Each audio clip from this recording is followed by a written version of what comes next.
I wanted to comment that, as Ratko knows, necessity is the mother of all invention. So when you really need to be agile, such as Ukraine has to be agile, then you apply AI immediately on the spot. I can share that, for instance, my first job in 1987, August 1st, stated that I'm responsible for marketing and applying expert systems. Today, expert systems is the origin of AI, enabling you to infer about a certain problem or type. It was about machine maintenance or medical decision-making, etc., including image processing. And today, everybody thinks about the big image processing as the realm of AI. Not true. 1990, I did a project in Slovenia for their statistical office to determine what was the trend in their land use, land cover, forest versus agriculture, etc., etc. We cannot share the details, but in the Homeland War, what would be called AI today was heavily used, starting from 1991 up till 1995. So I think that there is a way that the nations and organizations can become agile if there is a proper impetus, but we have to be careful that we have to deliver real value, not just talk about cool technology. Mm-hmm. Ultimately, your products and services will have value if they deliver real contribution to the end user organization. AI is still, what is touted as AI today, still has to prove itself to deliver really in more than 20% of the cases. Yep. So the revolution may come. Let's be very focused on what we need to deliver with it. Okay, good point. Thank you. Okay, I'm going to come back now to the minister and to Hakom as well. Minister first. So we do want to talk a little bit about public administration and digitalisation, because that has also been quite transformative in many countries. So it's important to know what the government here is doing. And so I just wanted to hear a bit more about the digital reform strategy here. And is Croatia modelling that strategy on that of any other nation that has done this successfully? Obviously, UK did this quite well. Greece, more recently, did that very well. Or have you just developed your own strategy without reference to others? Well, Croatia, we are a part of the EU, but we are specific. I think that we need to find our own path, our own normative framework, if you like, in implementing this digitalization. Many speakers have already identified the steps that we've undertaken in terms of digitalizing the whole society. Many steps ahead have been taken, and we've just recently had a visit by a foreign delegation that was struck by the steps we've made. I think that our citizens are more or less acquainted with all the digital tools that they can make use of. So it's not just the enterprises we are focused on, but our citizens. Our app called e-Citizens is now used by more than 2 million people. For enterprises, it's around 100,000. We have a new service called Life Situations that assists our citizens in using artificial intelligence and answers all their questions in everyday situations, such as a purchase of a new car or the taxes or whatever. The objective is to transform all processes by 2030, to digitalize it all. and that's challenging. This is the first time, however, that we've had a ministry dedicated to digitalization, so there's still room for improvement. The whole service needs to be further integrated because it's still fragmented in some respects. A lot has already been said about artificial intelligence today, and that's one of the challenges that we are faced with in the ministry. The Ministry of Justice and the government is concerned with the regulation framework. We have the EU Act on artificial intelligence that we need to transpose in our legal framework, and we are cautious. The EU was the first one to regulate personal data protection, and now GDPR is undergoing a phase of deregulation. This is why we need to be cautious when regulating the field of artificial intelligence, especially in the context of our global competitors such as China or the US. Their regulation framework is much more flexible. Another key aspect is the positive regulations and their adoption. So once the regulation exits the European Commission and then go to the Parliament and only then to national member states, the whole process takes 4 to 5 years, which is much too long. Artificial intelligence is something that we are faced with now, and it remains to be seen whether what we wanted to regulate in the first place is still relevant.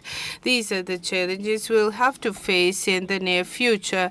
In Croatia, we have to also be aware of our size and the importance of Croatia in the EU. In other words, we need to focus on those segments where we can achieve competitive advantage. Without accurate data, artificial intelligence cannot create added value. This is why we are identifying, for instance, the health sector is our strategic is a strategic area we would like to focus on. The data we collect in health is very valuable, public service too, but the judiciary is judiciary is the third segment. That's why we would like to share our experience in that field.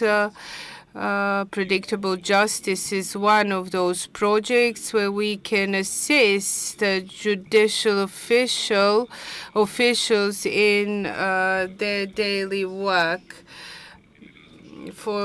Furthermore, this portal allows our citizens to obtain information necessary for them to decide whether they want to go to court in the first place. This is where artificial intelligence comes into play as a valuable tool, but we need to be careful, or as I said, in deciding where artificial intelligence can provide added value. Cooperation between the academia, the business sector, and the public service is therefore key. We need to have concrete information for the experience on the terrain. Without it, we can't create the framework that can be of any high quality. Very full answer. Just very quick to follow up, to ask, so you talked about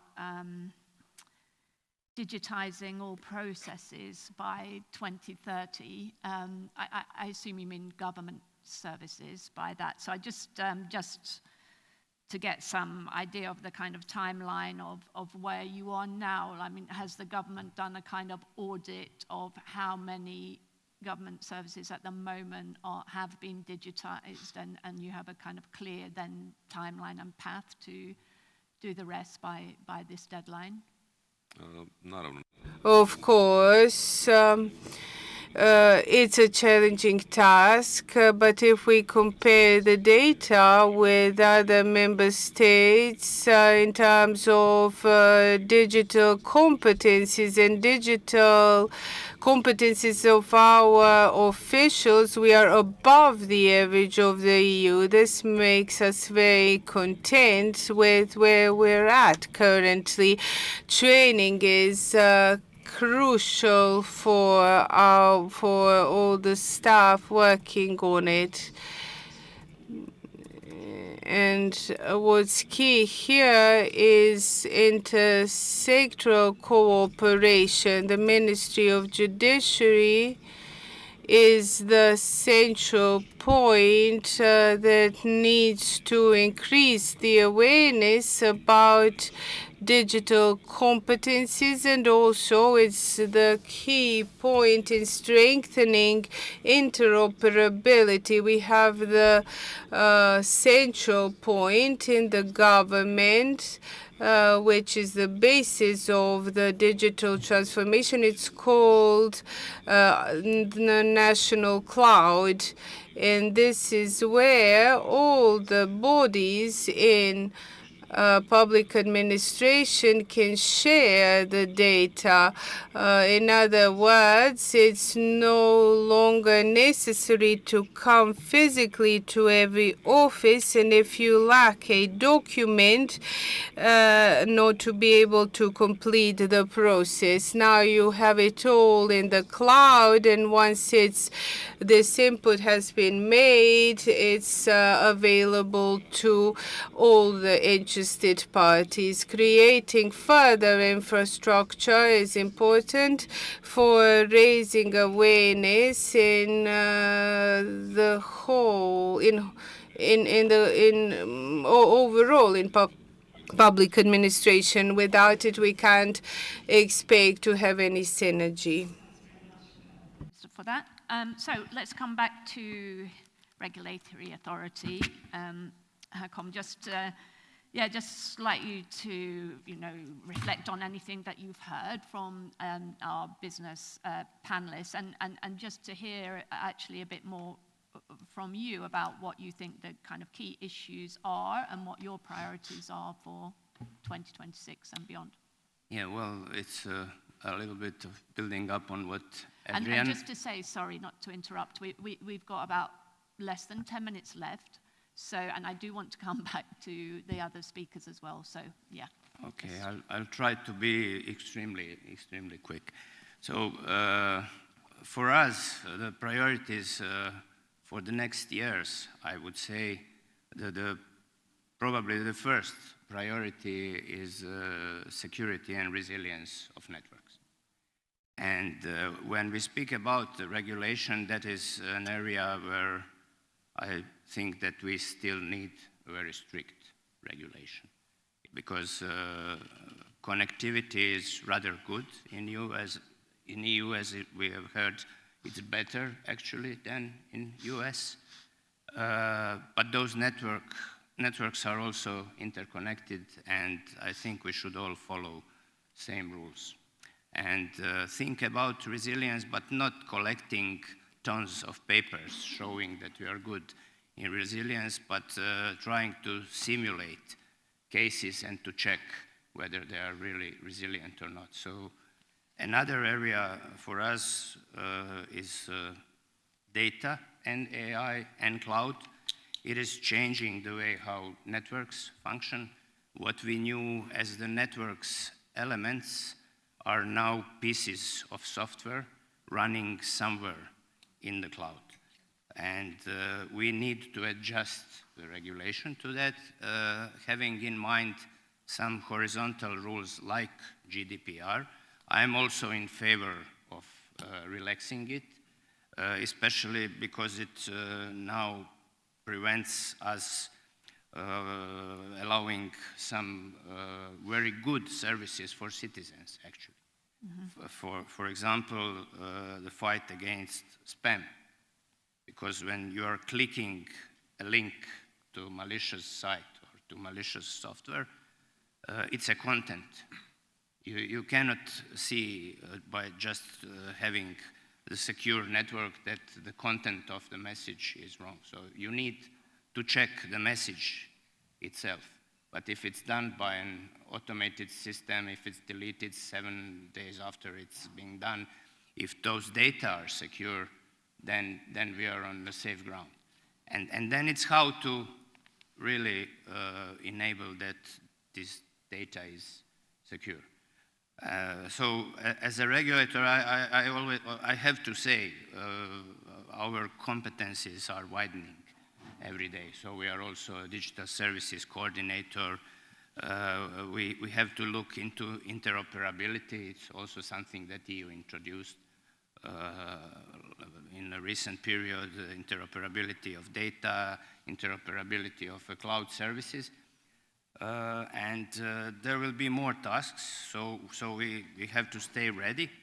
And in general, we should balance this strict regulation and regulation of emerging technologies, which just cannot be so strict, because it's changing so fast. Our regulatory cycle in EU is almost 10 years. So we had electronic communications code in 2018, 2 or 3 years to transpose it. Now we will change it, but it will be 2027 or 2028. So it's too long. We need to establish regulation based on risks and based on principles.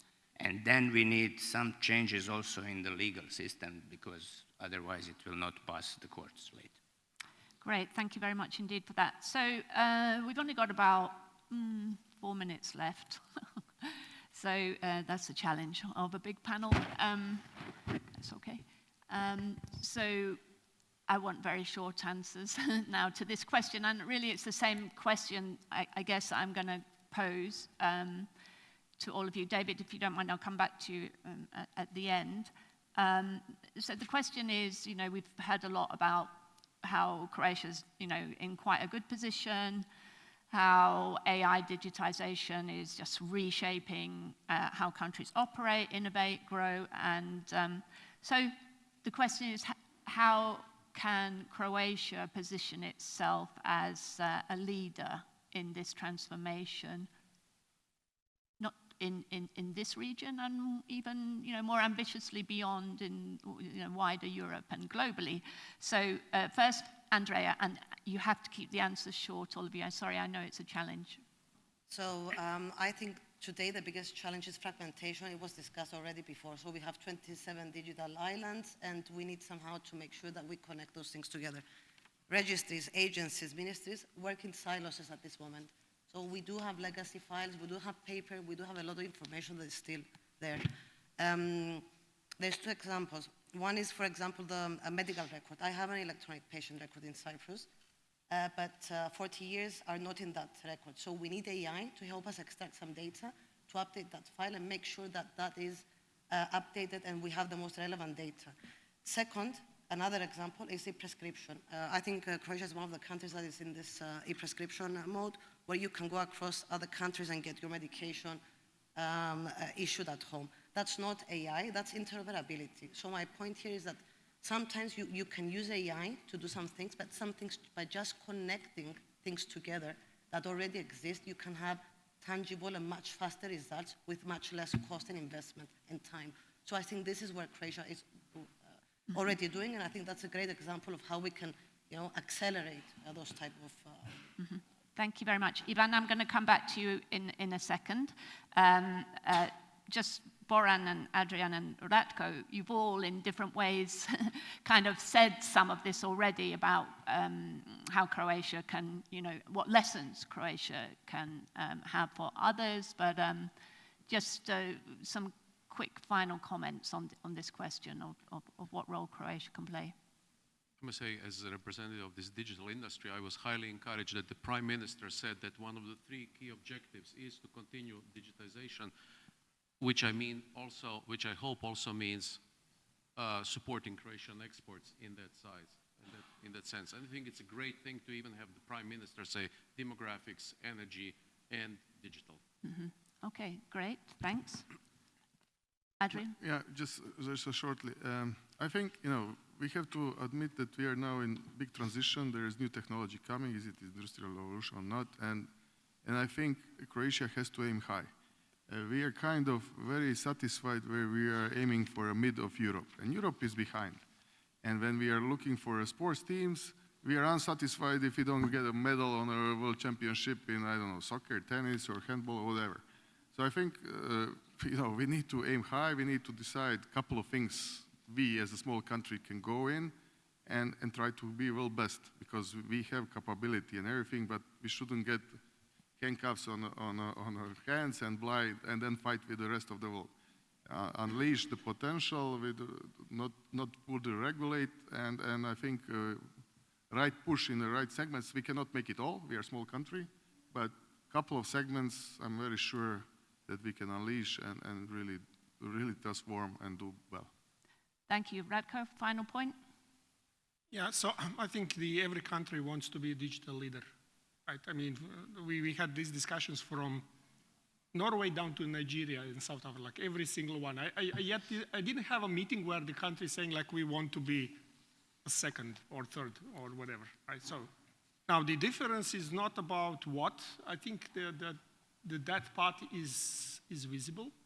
I think the biggest differentiator is going to be speed and quality, right? So speed in terms of if we need 10 years to digitally transform something, we should drop it right at the start, right? We should ask questions, can we do that at a half, in 50% or some, I don't know, like different questions around speed. And the thing which is also missing is, I'm using the term quality, but I actually mean the quality of output, right? When we do digital transformation, there are outputs of it. Are we really satisfied with what we got at the end?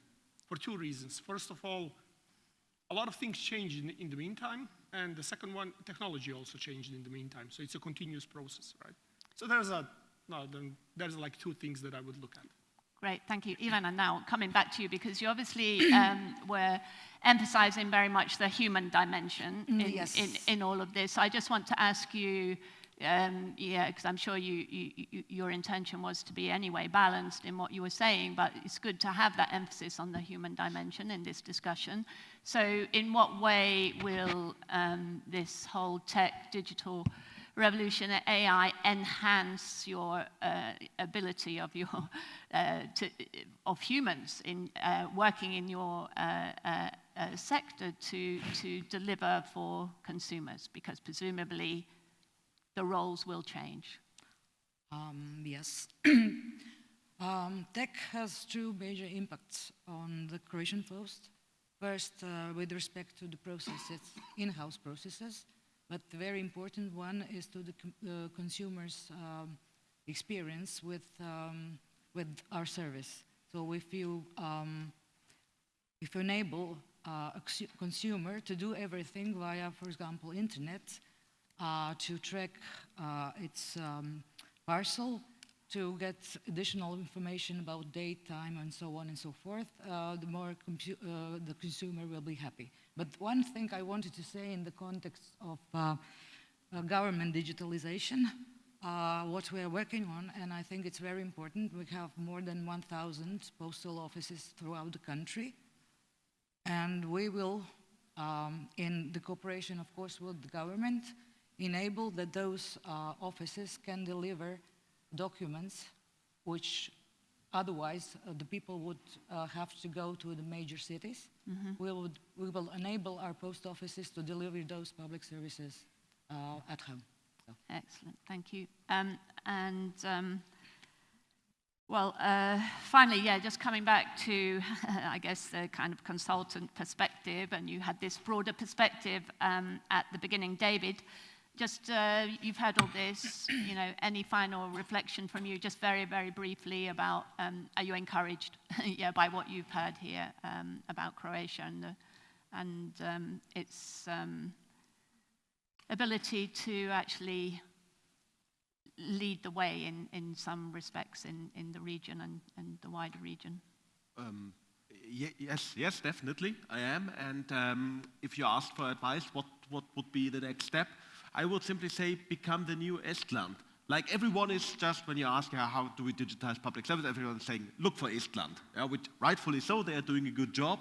But become the next Estland. Like set the goals high and make everyone talk about you and set the new examples. You'll reach that goal much earlier than Germany, trust me. Okay. Well, please join me in thanking all our panel. It was a big panel. I think they did a fantastic job, actually, in covering all the ground in a short space of time. So, yeah, thanks very much.